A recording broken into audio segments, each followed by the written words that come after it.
रूपांतर होतं त्यावेळी कवितेचा जन्म होतो. आणि ही वेदना म्हणजे वैयक्तिक दुःख नव्हे, कवटाळून बसणं नव्हे, त्यासाठी वेगळे मार्ग आहेत. पण जेवढे केशवसुतांकडे एक माणूस गेला एवढं मोठं बाड घेऊन, तर केशवसुतांनी लिहिलेलं पत्र फार महत्त्वाचं होतं. त्याला केशवसुतांनी असं लिहिलं होतं की तुमचे हृदय वेदनेने उलले आहे काय. उलले हा शब्द फार वेगळा आहे. हा मराठवाडा किंवा खानदेशात कळणारा शब्द आहे, कारण तिकडे कप्पाशीचं जे बोंड असतं ना ते फुटत नाही, ते उलतं. आतून ज्यावेळी फुटतं ना त्याला उलणं असं म्हणतात. तर तुमचे हृदय वेदनेने उरले आहे काय. कविता ही आकाशीची वीज आहे, ती धरू पाहणारे शेकडो 99% लोक होरपळतात आणि मी त्यातला एक आहे. काय आहे बघा, ते असं नाही म्हणाले मी 1% आहे आणि ते सगळे 99% आहेत. ही आकाशीची वीज आहे ना, ही आकाशीची वीज, ती तंद्रा, तंद्री नव्हे, तंद्री अंमली पदार्थाने येते, तंद्रा ज्याला मराठीत ट्रान्स म्हणतात. तर ही जी तंद्रा आहे, ही तंद्रा जी लागणं जे आहे ना, जसं भीमराव ज्यावेळी गात होते ना त्यावेळी ते तुमच्यासाठी गातच नव्हते, ते स्वतःच गात होते ना. अहो एकदा तुम्हाला सांगतो, पाडगावकरांनी सांगितलेली गोष्ट आहे. शिवाजी मंदिरला कुमार गंधर्व त्यांचा प्रयोग आणि समोर पाडगावकर धरून 17 माणसं, कुमार गंधर्व. पाडगावकरांच कसं रे वाटायला लागलं की कुमार गंधर्वांचं गाणं ऐकायला फक्त 16 लोक, मी धरून 17. तर ते गेले मध्यांतरात आणि कुमारजींना म्हणाले की माफ कीजिए. तो कुमारजी म्हणाले क्यों, क्या हो गया. माफ कीजिए, बोले आपकी जो ये सब महफिल है और सामने कोई नहीं. तर कुमारजीने काय उत्तर दिलंय, मैं क्या बाहर देख के गाता हूँ काय, मैं अंदर से गाता हूँ. हे जे अंदर आहे ना, हे तंबोरा लागलेला असतो. पु ल देशपांडे ज्यावेळी लोकलमधून जायचे, प्रत्येक मोठा कवी हा आधी लोकलमधून गेलाच पाहिजे. धक्के बुक्के काय असतात, टक्के टोणपे काय असतात. मला एकदा ना त्या ह्याच्यामध्ये बोलवलं होतं, काय ते SSCला मुलं पहिली दुसरी वगैरे येतात ना, आणि मग आपल्याला बोलवतात प्रमुख पाहुणे. तर म्हटलं मी काय टक्के नाही मिळवले, पण मी टक्के टोणपे खाल्ले असल्यामुळे तुम्ही बोलवलं इथे. तर ते पुलं ज्यावेळी जायचे त्यावेळी म्हणायचे की तो जो पंखा आहे ना, हा कधीही लोकलमधला पंखा उत्तम स्थितीत दाखवायचा आणि 1000 रुपये घेऊन जायचे, असं रेल्वेने फरमान काढलं पाहिजे. कुठेतरी तो फाटलेला असतो, तुटलेला असतो, बंद तरी असतो, किंवा जो ज्यावेळी फिरतो त्यावेळी तुमचं टाळकं फिरवतो, असा तो जो पंखा आहे. पण पुलं म्हणाले की तो पंखासुद्धा मला लोकलचा तंबोऱ्यासारखा वाटायचा. हे जे आतलं जे आहे ना, हे कवी मोठा तिथे असतो. तो किती भरमसाठ लिहितोय, किती कविता. केशवसुतांनी 108च कविता लिहिल्या, तरी आधुनिक मराठी कवितेचे जनक आहेत. म्हणजे हे जे आहे हे तिला कळलेलं आहे. हे कळणं फार महत्त्वाचं आहे, आकळणं त्याहून महत्त्वाचं आहे. आणि हे ज्यावेळी कवीला कळतं त्यावेळी तो, आणि शब्दांना श्वास असतो, शब्दांना प्राण असतो, शब्दांना जीव असतो. शब्द हे शस्त्र आहे, जपून वापरा. हे रिक्षाच्या पाठीमागे लिहिण्यासाठी वाक्य उत्पन्न झालेलं नाही, खरोखरच शस्त्र आहे ते. तो शब्द जर शस्त्र आहे, त्याला एक काना जोडले की कविता होते, शास्त्र होतं त्याचं. तर हे जे आहे हे कळलं पाहिजे. तुम्हाला सांगतो, शन्नांनीच, मगाशी शन्नांचा उल्लेख झाला, शन्नांची आणखी एक गोष्ट सांगतो मी तुम्हाला. शन्नांच्या बऱ्याच मुलाखती मी घेतल्या होत्या. त्यावेळी कार्यक्रम पत्रिका असते ना ही, आता हे फ्लेक्स वगैरे झाले, पूर्वी ते कागदावर असायचं. असं त्यांना प्रमुख पाहुणे म्हणून बोलवलेलं असायचं. पण त्या 3 जरी शुद्ध लेखनाच्या चुका असतील तर ते जायचेच नाहीत, येणार नाही म्हणायला. शुद्ध लेखन लिहिता येत नाही. अहो मी एकदा त्या ठाण्यालाच शिक्षक दिन होता आणि सगळे ते ठाण्याचे नगरसेवक बसले होते शिक्षण मंडळाचे, आणि ते सगळे शिक्षक होते बसलेले, आणि मागे असा फ्लेक्स, आणि काय लिहिलं होतं, शिक्षक दिन. कुणाचंच लक्ष नाही, कारण सगळे नगरसेवक पुढे बघत होते ना. तर मी पाहिलं आणि मी उठलो आणि म्हटलं माझ्या भाषणात, तुमची आत्ताची जाहीर स्थिती इतकं कशाला प्रकर्षाने दाखवतात. तर असं सगळं चाललेलं असतं. तर शब्दांना एक श्वास आहे, शब्दांना अर्थ आहे. आमच्या शांताबाईंनी मला शिकवलं आहे हो, शांताबाई शेळके. शांताबाई आम्हाला शिकवायला होत्या. मी विद्यार्थी आहे, आम्हाला फार बरं वाटतं की शांताबाई आमच्या गुरुजी होत्या. माझ्या हाताखालचे विद्यार्थी सांगत नाहीत पण शांताबाई ज्यावेळी शिकवायच्या ना, पदर डोक्यावर घेऊन, एखादी पदर डोक्यावर घेऊन हो, आणि एवढं मोठं कुंकू आहे. तू माझ्या MD कॉलेजचाच, प्रमोद आणि मी एका कॉलेजचे. तर त्या शिकवायच्या त्यावेळी वर्गामध्ये अगरबत्त्या लागल्या तसा सुवास यायचा इतकं. आणि शांताबाई ज्यावेळी सांगायचे ना की काय तुम्ही म्हणताय आशय आणि अभिव्यक्ती, समीक्षक ना फार गोंधळात पाडतात हो. ते काहीतरी मध्य प्रतलातून, वरच्या बिंदूतून, खालच्या कोणातून पाहिल्यानंतर जाणवलेली मनातळीची भावना म्हणजे कविता. नाही रे, असं नसतं. आई एवढी कठीण असते का? आपली भाषा, आपली मातृभाषा आई कठीण असते का एवढी? आई किती सहज असते. तर त्या मला सांगायचं की आशय आणि अभिव्यक्ती म्हणजे काय. तो दोन मित्र अतिशय आनंदात हातात हात घालून जातात ना, तसं आशय आणि अभिव्यक्ती हातात हात घालून गेले पाहिजे. एवढं सोपं आहे. आणि म्हणाले कधी बिघडते कविता आणि साहित्य, कारण माझा उजवात आणि तुझा डावात एकत्र असेल तरच नीट चालता येतं. माझा उजवा आणि तुझा उजवा जर पकडायला गेलो तर जे त्रांगणं होतं ते चुकीचं लिहिल्यामुळे होतं. एवढं साधं सांगायचं. तर हे जे सगळं आहे ना, हे सगळं जे चिंतन आहे शब्दांचं, तर शन्ना नवऱ्याने असं सांगितलं होतं की आपण मराठी भाषेवर प्रेम करतो म्हणजे काय करतो, शब्द आपण कुठे ते पाहतो. कर्नाटकामध्ये गेले होते, कर्नाटकाच्या सीमेवरच्या गावामध्ये गेले होते, आणि तिथे बकू आपल्या ह्याची आबोलीची फुलं विकणारी एक बाई बसली होती. तर ह्यांना वाटलं की कानडीमध्ये काय म्हणत असतील याला विचारावं, म्हणून त्यांनी विचारलं. कारण त्यांना स्वल्पम तिलत ते त्यांना येत होतं थोडंसं, म्हणून त्यांनी विचारलं. तर त्या बाईने नाव सांगितलं त्या आबोलीचं. ते असं होतं की कनकांबरी. कनक म्हणजे सोनं, अंबर म्हणजे वस्त्र, सोन्याचं वस्त्र लिहिलेलं फूल म्हणजे आबोली. अरे इतकं छान वाटलं. पुढे तुम्ही टाळ्या वाजवणार आहात, कारण मराठीत अर्थ काय येतो. शन्नानी ही गोष्ट यासाठी सांगितली होती की कानडीमध्ये हे नाव मला सुंदर वाटलं, कनकांबरी, म्हणून त्या बाईने यांना विचारलं मराठीत काय म्हणतात. तर ते जरा नाराजीने म्हणाले आबोली. तर ती बाईचे डोळे चमकले. ती म्हणाली कानडीपेक्षा मराठीचं नाव जास्त सुंदर आहे, कारण कानडी शब्द त्या शब्दाचं शरीर सांगतो, तुमचा शब्द आत्मा सांगतो त्या फुलाचा. कारण सुगंध ही फुलाची भाषा. आबोलीला सुगंध नाही म्हणून तिला भाषा नाही, वाणी नाही, म्हणून ती अबोली. तर हे ज्यावेळी आपल्याला कळेल ना, प्रत्येक मराठी कवीला ना शाळेत घातलं पाहिजे चांगल्या, म्हणजे आमच्यासारखी शिक्षक असलेल्या. तर याचं कारण असं की शब्द कुठले काय वापरायचे कळत नाही. परवा ते ह्याने उदाहरणं सांगितली तसेच कवी येतात.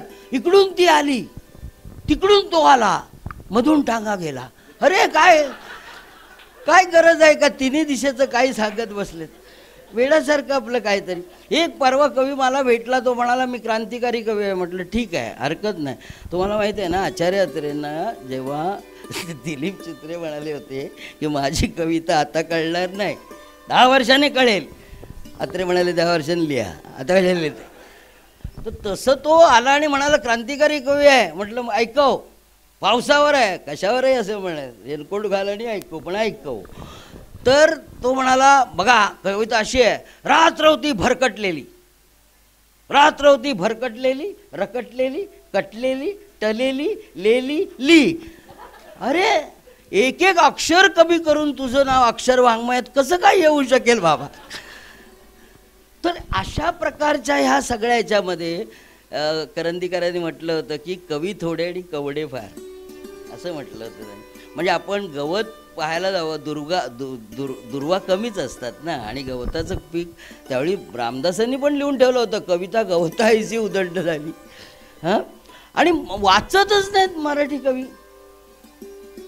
कुणाचं तरी उदाहरण देतात, सॉरी पण कधी कधी यांचं उदाहरण देतात, गालिबचं. नाही गालिब वाचा, गालिब चांगलंच आहे, पण मराठी संत कवी पण वाचा ना. इश्क पर जोर नहीं, ये वो आतिश है गालिब कि लगाए न लगे और बुझाए न बने. म्हणजे प्रेम अशी आग आहे की लागत नाही आणि लागली तर मग विझत नाही. रामदासांनी त्याच्या अगोदर सांगून ठेवले हो, प्रीतीची लक्षणे ऐसे अंतरी उठे ऐसे की पाणी पाणवटे जैसे आपणची धावे. काय सुंदर आहे. पण रामदास प्रीतीविषयी लिहितील हे आमचाच विश्वास नाही आम्हाला, बोल्यावरून पळाले म्हणून. प्रीतीची लक्षणे असे अंतरी उठे अनायासे, काय शब्द आहे की पाणी पाणवटे जैसे आपणची धावे. म्हणजे मला नेहमी असं वाटतं की शेक्सपियरचं उदाहरण देतील. आपल्याकडे बऱ्याचशा पुस्तकाचं पहिलं ना ते अर्पण पत्रिका अमक्या टमकं काहीतरी इंग्लिशमध्ये लिहिलेलं असतं. एकतर आपल्याला इंग्लिश येत नाही म्हणून ते चुकीचंच असतं. असं आमचं इंग्लिश एवढं कच्चं होतं की इमिजिएटलीची स्पेलिंग पण आम्ही हळूहळू लिहायचो. केवढं लांब लचक होते आहे ना, केवढं होतं. पण ते कवी म्हणजे एवढे असे म्हणजे इंग्लंडला जाऊन जणू काय तिकडे जन्माला टेम्स नदीच्या काठावरच आले की, आणि मग ते असे उतारेचे उतारे देतात. तर to be or not to be, that is the question. अरे हॅमलेटला त्याच्या वैयक्तिक आयुष्यामध्ये आईने केलेल्या व्यभिचारामुळे पडलेला प्रश्न to be or not to be हे जर डोक्यावर घेत असाल तर अर्जुनाचं काय स्थिती होती. To be or not to be, मारावं की मरावं, हे महाभारतात अर्जुनाकडचं आपल्याला आठवत नाही आणि आपण शेक्सपियरचं जाऊन कवडे देतो. हा जो अभ्यास आहे, हा अभ्यास कवीना करणं अतिशय गरजेचं आहे. आणि मला ह्याच्यामध्ये काय जाणवलं माहिती आहे का, मी एक कविता वाचून दाखवणार आहे तुम्हाला तिची, की जिथे कवी कळतो आपल्याला, ते सीतावरून भाताची परीक्षा म्हणतात ना, तर पुढे ती लिहिणार, खूप लिहिणार, चांगलं लिहिणार, आणि त्यावेळी पण संग्रहाला आम्हालाच बोलवणार, हां प्रकाश, आणि जेवण देणार. तर ती जी कविता आहे त्या कवितेमध्ये कळतं की ही कविता, आणि ती गझलच आहे. म्हणजे भीमरावांना वाचून दाखवतो मी ती, की त्यामध्ये त्या ज्या 2 ओळी आहेत शेवटच्या, ते खरं चिंतन आहे. आणि ते चिंतन कसं आहे तुम्हाला दाखवतो. पान नंबर 44 वर आहे बघा. कोण दिशेने वाहत येई अवखळ वारा, आज मनाच्या दारी झरती अमृतधारा. अवघड वाटा अंधाराच्या तुडवत आले, अवघड वाटा अंधाराच्या तुडवत आले, चैतन्याचा उधळत मागे प्रकाश सारा. बघा, मराठी कवितेची परंपरा जी ज्ञानोबा तुकाबापासून आहे, तो जो चैतन्यदायी सगळा संप्रदाय आहे, त्याचं हिमोग्लोबिन सापडलं पाहिजे. आत्ताच्या तो आपला DNA आहे, ज्ञानोबाचा आणि तुकोबाचा DNA तुमच्या जर कवितेत नसेल तर तुम्ही मराठी कवी कसले. परंपरा नावाची काय गोष्ट आहे की नाही. आणि ते इथे आहे. गलबत आहे, हा सगळ्यात सुंदर शेर आहे. गलबत माझे माझ्या सोबत फितूर झाले, गलबत माझे माझ्या सोबत फितूर झाले, तरण्यासाठी एकच दिसला तुझा किनारा. तुमच्या असं लक्षात येईल, मधुरा भक्ती नावाची गोष्ट आहे. हे प्रेयसीलाही उद्देशून आहे, प्रियकराला आहे आणि अज्ञाताला पण आहे. त्या तिकडच्या परब्रह्माला सुद्धा आहे, हे तुमच्या लक्षात येईल. किंचित भिजले डोळे माझे आज कशाने. बघा, किंचित शब्द काय पडलाय हो. नाही तर काय काय लोक पेनामध्ये अश्रू भरून लिहितात. हो, मग हे रडवेलं म्हणजे किती रडवेलं. तो आमचा एक कवी होता प्रमोद, तो आईवरची कविता म्हणायचा. आई आधी एवढा ओरडायचा की त्याला 2-4 आया असाव्यात. आई बगड्याची मान लांब झाली, आई तुला औषध मिळालेलं आहे. आता तुला औषध मिळालेलं आहे याचा आणि बगड्याची मान लांब झाली याचा काय संबंध आहे. हा, गळे बगळे सगळे असं सगळं म्हणजे ह्याचा त्रास होतो ना. म्हणजे शब्द आहेत म्हणून काही म्हणजे कुठली पाककृती केल्यासारखी आहे ना. म्हणजे हल्लीची पाककृतीची पुस्तकं वाचल्यानंतर अर्धा ग्राम हिंग आणायचं कुठून, अर्धा ग्राम हिंग. आमची आई अशी मीठ टाकायची, अशी बरोबर पडायचं अर्धा ग्राम.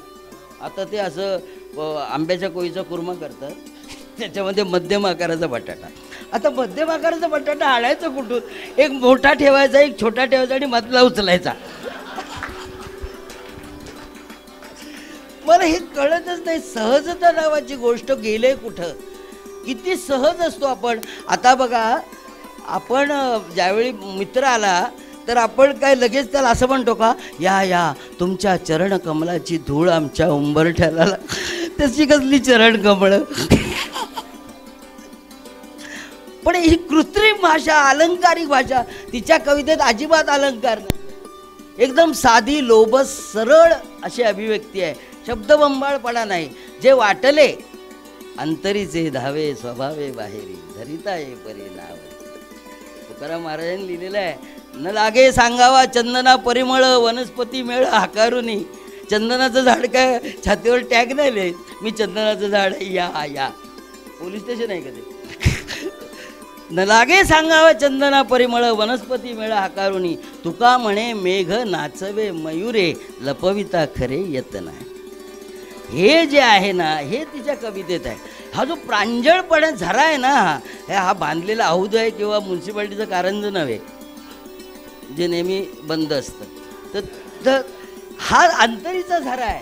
आणि म्हणून मला ह्या ओळी किंचित भिजले डोळे, त्याच्यावर मी बोलतो. किंचित भिजले डोळे माझे आज कशाने वितळत जाई हृदयामधला किलमिश पार. वा वा वा, काय सुंदर आहे.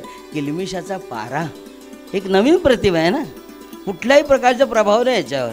एक द्वेषाचा, किलमिशाचा पारा जो चंचल असतो, तो हातात पकडता येत नाही. किलमिश कधीही दिसत नाही. किलमिश कधीही दिसत नाही. आनंदाने तुम्ही अभिव्यक्त होता येता, पण तुम्ही किलमिशी आहात हे तुमच्या चेहऱ्यावर पण दिसत नाही. असं ते अतिशय सुंदर जहर आहे. तर म्हणून त्या किंचित भिजले डोळे माझे आज कशाने वितळत जाई हृदयामधला किलमिश पारा. आयुष्याला अर्थ नव्याने तुझीच माया.